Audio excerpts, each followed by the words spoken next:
Thanks for taking the time to chat to us, Bill. I was just wondering, how have you been? It's been a while since we've sort of spoken to you with all this lockdown and stuff, and you've been out for a year, really. What's your mood really ahead of this fight, really? Sort of frustration, or eager to get at it, or what? Or just want to get out there and get one in before the end of the year, because there's a lot of fighters there now was obviously struggling this side of 2020 to get out. So I've had major disappointment in this year. The Canelo fight obviously falling through in May over the pandemic, and about to roll the dice, and here we are with Martin Murray on Friday. So we'll let's see how we rock and roll.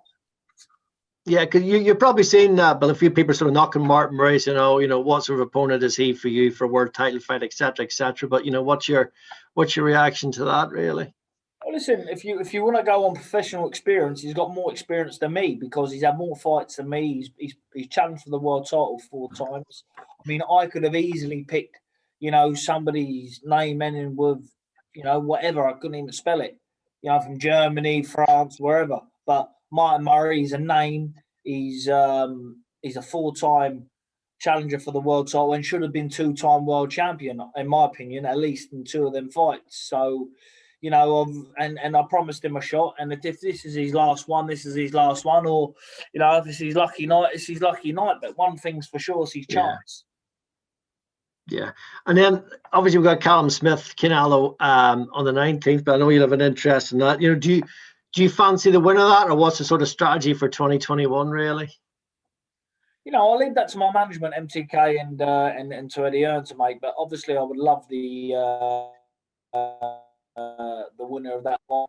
If Smith wins it, I'm sure there's a rematch clause in there. But to win that fight, you've got to be incredibly in good shape, good mind, good health. You've got to go in there with a proper camp, and I just don't think 4 or 5 weeks is enough training camp for that sort of fight.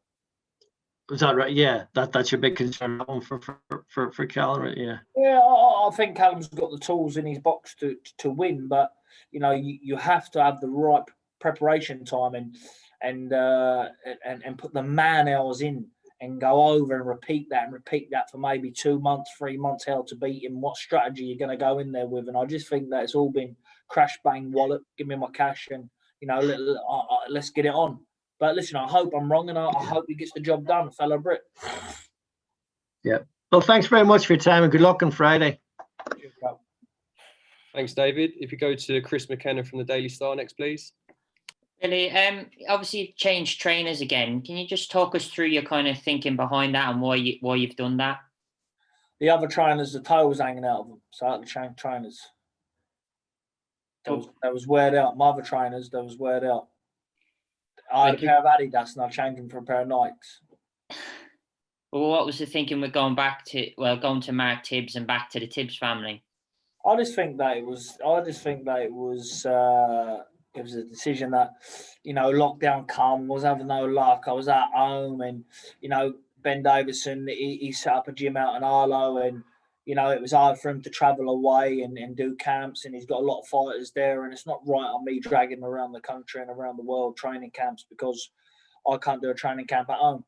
Everyone knows I need to be away like I have this time, and I don't want to go to someone fresh and new, think they know me, and they don't. So I know the Tibbses know me well. Obviously, Dominic Ingle knows me well, and Ben Davison knows me well. So, that was the strategy behind it. Obviously, you mentioned there about the Canelo and Alvarez, Canelo and Callum. Was there never any option for you to maybe drop this fight and get Canelo in December, or would you not even have considered it? No, listen, I mean, I always said in December, if the fight was in December, I always said I'd have been ready. But again, my fight, Martin Murray, only got announced, 5 weeks ago? So they had all that time to get in touch, and they didn't ring up. And they didn't try to get in contact. So clearly they didn't want me. But, for me to fight Canelo Alvarez, in lockdown, they sort of caught me out a little bit, but which the fight would never have happened anyway because he had his lawsuit. But I wasn't prepared just to go in there and take, millions of pounds and to turn up there half-hearted and half in shape. You got to go, like I said earlier on, to beat someone like him, you have to win convincingly. And I will be on it now until May. And if it's me in May, it's me. If not, then, 100%, I will be pushing my management company, MTK, for a big fight next year. It has to be unification, whatever which way it is. Do you feel you need to put on a really good performance on Friday to force that issue home, to get that big unification fight or the Canelo fight? Do you know what? As we see the other day, we see Danny Jacobs and Rosado, you know, so we see these type of fights, and, you know, sometimes they pan out in the favourite's favour and sometimes they don't. It's sort of a win-win for Martin Murray, really. Everyone's writing him off and everyone's saying he's old, he's finished, he's this. Sure. Good luck. So, yeah. All right. Cheers, Billy. See you later. Thanks, Chris. If you go to Ron Lewis from Boxing Scene next, please. Hiya, Bill. Do you think, I mean, you know, you've had fights in the past where, you know, if you haven't got motivated for a big fight, and, you know, there was a classic one in Scotland, obviously. And is there any risk of this, or is Martin someone you know just so well that you know what he's got to do and you know what you got to do to not let him into the fight? Oh, there's always a risk, mate. There's always a risk. There's a risk I could go out there and get knocked out in one round. That's why people watch boxing. There's a risk that, you know, I could go out there and get the job done in one round. There's always a risk. There's an element of risk of people's lives in a boxing ring. So, you know, people tune in. If they knew 100,000,000% I had the win and, you know, it was all one-sided, they wouldn't watch it. But, you know, so there's obviously that risk. But I haven't overlooked Martin. I've just trained and prepared myself the best I can for this date. So, you know, I know how tough Martin is and I know what he's going to bring to the table and I know he don't lay down. So I know I can't afford that same sort of performance. You said before about the importance of going away to train and get yourself away from home. How have you been during lockdown? Has it been a easy time for you, or Yeah, it's been all right, mate. That's all I've been doing is plenty of sex, to be honest with you. You know, that's all I've been having, plenty of sex and just training, really. But that's the main thing. What got me through lockdown was the sex. Excellent. Take care, Billy. Cheers, mate. Thanks, Ron. If you go to Luke Reddy from the BBC next, please. Good doing, small. Luke, you're on mute, mate. If you just take yourself off mute. My apologies. Hi, Billy. How you doing? How we going, Luke? You mentioned Martin Murray's career, and he's gone close so many times. I mean, as you say, this is his last shot. I wondered, like, could you put yourself in his shoes? You achieved success quite young. I mean, what do you think that must be like for him mentally to have to know that it's gone this long and this is one more chance? Well, look, Martin's got his own mind. Martin's got his own head. You know, he's trained. He's prepared for this how he wants to prepare for it. Whether he wants to train on emotions for this fight, whether he wants to train on grit and determination for this fight, or whether he wants to train on experience, it doesn't really matter. You know, he has to find a way to beat me. You know, and I think that'd be difficult for any fighter on the planet at my weight on their night. So, you know, I got to take my hat off to him, what he's done. I was supposed to fight him. I couldn't look at it and say, well, I was mandatory for his British title many moons ago, and he vacated. And we was both. I was just really turning into a man, and he was in his prime. So I was willing to take that chance then, and I'm sure, you know, the shoe's on the other foot now. He's got to take that chance now. You just mentioned there about, you know, the level you're at and how hard to beat. There's been a few instances coming out of, well, during lockdown and people then fighting and maybe falling a little short or not being as good as they want. So we've not been able to see anything of you for a long time. What level do you think you're at this very point? Listen, it's one of them. You know, I've done the best I can and get as fit as I can in the amount of time I've had. You know, I've took myself away for 7 weeks. You know, put myself for an hour training camp. You know, so I've done what's put in front of me. So, you know, I'm hoping that, you know, the ring rust is not as rusty as that what it can be. I hope I'm a bit looser and smoother than I've been in previous fights before when I've been out the ring for a long time. So, you know, maybe it's a blessing for Martin Murray. Maybe, you know, it suits him more this fight than me. Other than the sex, is there anything different that you've done with the new, you know, a new regime? There's really outdoor sex, plenty of sex in the woods, you know. I think it's good. You know, I've got a naturist near me, and I go down there and that, and you know, I go and I do the dogging and all stuff like that with the ladies, and put myself out there. It's very good. That's how I've been training for this fight, to be honest. You know, in lockdown and some of this fight, sex seriously for stamina. Nice. Thank you very much indeed. Thank you. Thanks, Luke. If we go to John Denham from Boxing News next, please. Hey, Billy, how's it going? How we going, John? How are you, pal? Oh, very good. Thank you. Very good. Obviously, you know, you've had a couple, well, you were meant to fight Martin, a couple of years ago. You had a couple of fights fall through. Is there any like bad blood between you, or do you have a sense there's some unfinished business? Especially, Listen, I guess, when you listen, obviously I can sense frustration from Martin's side. He done 2 training camps and 2 fights, didn't happen. It was what it was at the time. At world level, if I was to injure myself now, then I'm not going to take that chance and get in the ring and put, you know, such you know, as my world title on the line. You know, it means everything to me, because you know, I've worked since I've been a little boy for this, and to get here and to get in the ring just because, you know, you're expected to get in the ring and you got an injury. You know, sadly for him, the same injury that I had, the calf, happened twice in both training camps, back to back. You know, obviously didn't give it enough time to heal. I rushed back in training because, you know, I wanted to, but I'll give him my word he'll fight me. And, you know, it's a bit later than expected, but here we are. It's on Friday night. Yeah, and you've, like you said, you could have picked easier opponents for this fight. What? Well, look, me and my management team, MTK, we sat down and I put some names forward. There was Callum Smith's name put forward, who I put forward. They were Canelo Alvarez. They were Demetrius Andrade's. They were, who else were they now? They were Parker's. Thought I'll get my mantra out the way, but he was already tied up. All of these fighters were tied up. You know, even when the Martin Murray was put on the table, you know, they were still. I was still pushing for Demetrius Andrade, but you know, he was tied up, and obviously he's got some sort of shit in the pants job and pulled out because he was supposed to be fighting Dusty, and he's pulled out for some reason. He don't, you know. So really, I wanted a bigger fight, but you know, as in a name, an unbeaten record and stuff like that, because obviously I know I'm going to get critics saying, "Oh, Martin Murray this, Martin Murray that," but he's coming to win. He never comes to lay down. You know, if Martin Murray came to lay down, then I'd be confident enough to say I'd give someone my old purse, because I know it's going to be a tough fight, you know? Yeah. And in that sense, how dangerous is it? Because you mentioned how big next year could be for you with the Canelo fight potentially. Because if Martin wins, then, you know, he's sitting in the driving seat. If Martin wins, then, you know, he's got the golden ticket, and he sits there and he waits for that. He waits for that chance.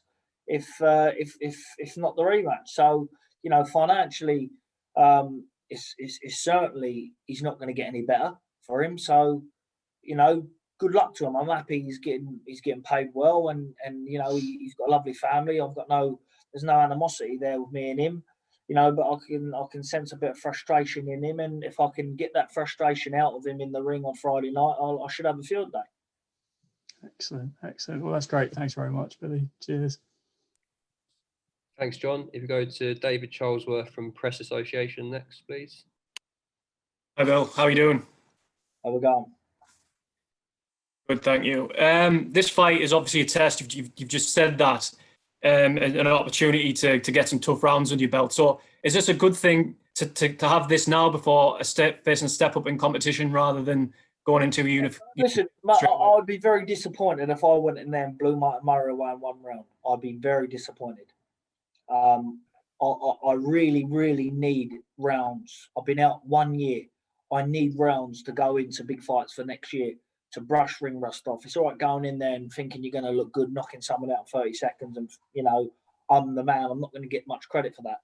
You know, I need to get in there, and you can do all the sparring in the world, but, you know, getting under them lights, under the real thing, you know, that's what I need to go into these big fights next year. But, you know, to step across that bridge, you know, I need to beat Martin Murray, and I know that. So, and the fight's not yet to happen. We've seen a lot of upsets this year, And Mark Murray's not one of them fighters where you say, oh, you can completely ever write him off. You know, I know I've got a bit of youth on him, but, you know, boxing's a funny game. You know, we can look at, if you want to look at youth, you can go back to the David Price fight and Glenroy Thompson, was it? I'm sure I got his name. Maybe right there. You know, going back to that sort of thing, David had a lot of youth on him, but he still got the win. So, you know, you got to look at all these aspects in boxing, and you got to take them into account. That a fight's never won until your hand gets raised in the air. Yeah, that's a fair point. Just by all that you've just said, maybe looking ahead to next year, would you be happy to go back down to middleweight? I mean, I know you've mentioned unifications. Would you look at light heavyweight, or is your sole focus on the middleweight when discussing these big fights? Well, listen, it is what it is. I'm up for the big fight. So if there's a big fight at middleweight, I'm sure that I could make middleweight. You know, and realistically, I am a middleweight, but I'm obviously mixing it with the big boys at 12 stone, and I want the big fights at 12 stone. You know, but look, it's one of those. Everybody for middleweight's moved up to 12 stone now, and I think it's the hottest weight division in the world at the minute. Fair enough. All the best Friday. Cheers, Bill. Cheers. Thanks, David. If we go to James Lupton from Pro Boxing Fans. Yeah, Bill, mate, how you doing? We're going, James. How are you, mate? Yeah, very good. Thanks, mate. Just want to talk a little bit of outside the ring, your sort of management side and advisory side of things. You've got a couple of boys on the card, Dante Dixon, Louis Edmondson. Is that one eye on the future? Are you sort of looking into that side of things? You know, I'm certainly looking forward to that side of things in the future at a later date, you know, in a few years yet. But, you know, when you see young talents coming through and, you know, you can spot world elite talent coming through that you believe can be world champions, it'd be nice. It's nice to work alongside them. And I believe that them two, they're managed by myself and co-managed with them, TK. I believe that they can be world champions too, guided with the right advice and the right fights. How important is it for these guys? Because normally they're probably on small hall shows, but with your help, they can get on these bigger shows. How much does that accelerate their progress? You know, like I say, to get on these bills, just to be seen on these bills and to be canned for Sky, I think that, you know, that it's very important for even these promoters to see these young talents, because these are the future coming forward. You know, all of the AJs, myself, the Furies, all the big names in the UK, you know, we're not going to be around for the next 10 years. That's for sure, where these guys are. And it's important to get them seen early and get that stamp on them where people go, do you know what? Yep, we'll have him. And, you know, get their careers and guide them on the right path to world titles. And just the last one from me, Bill. You mentioned about shaking the ring rust. You mentioned about, you know, you've not been in there for a long time. Is that something you considered when considering your opponent in White and Murray? Well, it's the same for him. You know, he's been out the ring a long time. So obviously, look, when I'm making, if they're saying to me, right, there's your date, then big fights ain't available, this is who is available for you. I'm looking at the best option on paper that I can get for a fight to get me motivated. And I looked at Martin Murray and I think, well, I know he's going to come to fight. And he's been inactive as well. So, you know, we've both been inactive. So it's one of them, you know, who's going to have the better night. And I believe it's me. And you probably believe it's him. I know he ain't going to enter this fight and sign the contract believing, right, I'm fighting Billy Joe. I'm just going to pick my money up and go home. Because we all know he's not built like that. He's a 4-time challenger for the world title, and I believe that he should have been a 2-time world champion out of them 4 challenges. So, you know, it's not a bad pick. Absolutely. Nice one. Cheers, Bill. Cheers, mate. Thanks, James. If we go to Joe from Seconds Out. You're right, mate. How's it going? Yeah, not too bad, mate. You? Yeah, good, thank you. So do you think this is going to be the toughest fight of Martin Murray's career on Friday, as it, you know, because he's been in many tough fights before? Well, it's one of them that I can't. That's what's happened in the past with him, and you know all his history that's gone. You know that we're in today's world. We're in 2020 now. So, you know, is it gonna be? It's how tough are we gonna make that fight? You know, is he gonna is he going to come and commit? And, you know, can he take as much punishment as he did in his prime? He's young, you know, 29s, 30s. No, I don't know. So, you know, I'm hoping that it is going to be his toughest fight, because that's what I'm there for. I'm there to do what no one else has done, and that's obviously, you know, pull a sensational win off, whatever way it may be. But, you know, boxing's boxing, like I said earlier on, and no one's guaranteed to win, are they? And where would you rank him in comparison to the people you fought? Well, you know, I've never boxed a fellow who's boxed for four world titles before. So, you know, you got to put him up there. And people's writing him off because of his age, but, you know, he's not one of these that sit on the couch. I think he's been doing his personal training. He's been active. He's been training. He's been in the gym. So it's not so he's been up to 20 stone and getting down, and he's not been in the ring for 5 years. The pandemic's come. I think he boxed just before the lockdown. So, you know, it is what it is. Fair enough. And lastly, I know you just mentioned you think it's going to be important to get round, seeing as you haven't been in the ring for so long. Do you think it's more important to sort of look good and maybe win in impressive fashion, or just get the round simply so you're in better shape for when you do face an Andrade or Canelo next year? I think whatever happens, it's important to get the rounds in. Yeah. You know, I think this fight is going to be rounds, because he's a tough game, cunning old fox. He knows how to get through. You know, he took Golovkin in his prime 11 rounds. You know, so, and that was when Golovkin was destroying everybody. So you know that he's always got that know-how about the ring about him. You know, so you got to take out off to him, and you know, you got to give him credit, and you have to say that he is going to give me rounds at this stage, because, you know, he's made to do that. Okay, thanks, boss. Good luck. Thanks, Joe. If you go to Gary Newman, please.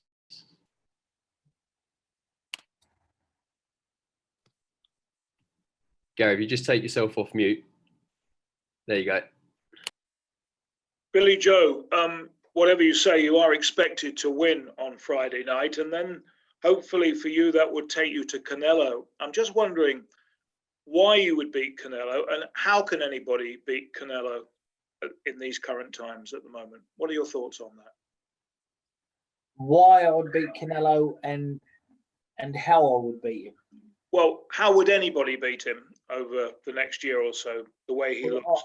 I know how I would beat him, but, you know, I haven't got Canelo next, so I won't be putting that out over, you know, over to the media in other ways. And I've worked very hard on the game plan for the last 2 years on how to beat him. You know, and when someone when they're giving someone 4 to 5 weeks notice, I believe that's not enough time to prepare mentally in your own head to beat someone like him, because of the fact of the judges, promotions, everything's going to be set up to suit him. I mean, what they'll probably do, they'll probably get Callum Smith out there, and for the duration he's out there, he'll probably be doing stuff like this, just talking, raffling onto the media and talking more than rather getting ready and training and focusing on a game plan to win. But Joe Gallagher's a very experienced trainer, so hopefully, you know, Callum's been under the impression and had the news for the long time that he's fighting Canelo, and maybe we see an upset. But at the minute, I don't see no one beating him without a proper training camp and fully mindset. Looking forward to Friday.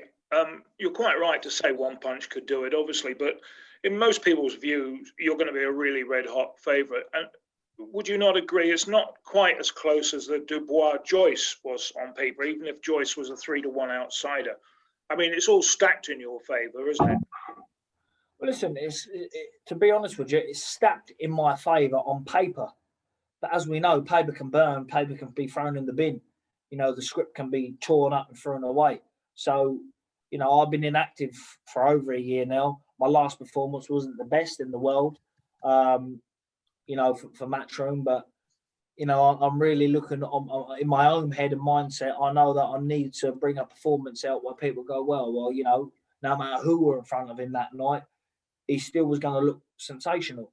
So in my own head, that's what's in my head. And please God, I get that performance out and move on to bigger and better things. But at the moment, Martin Murray is I'm putting him down as the number one and me the number two, you know, for me to make sure that I don't slip up.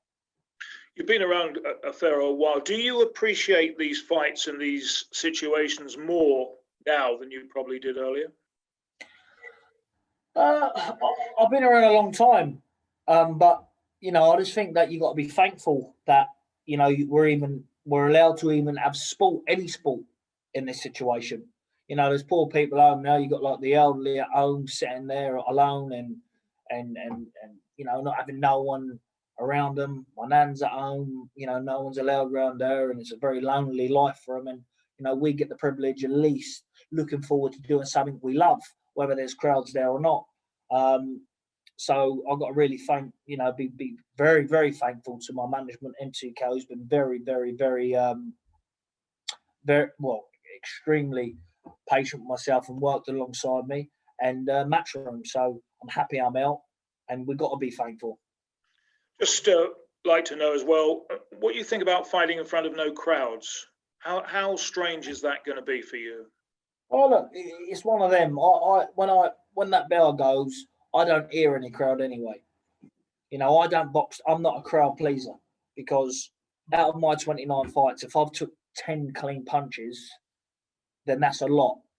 So, you know, I don't fight on the crowd's reaction. I fight on my own intelligence and my own know-how.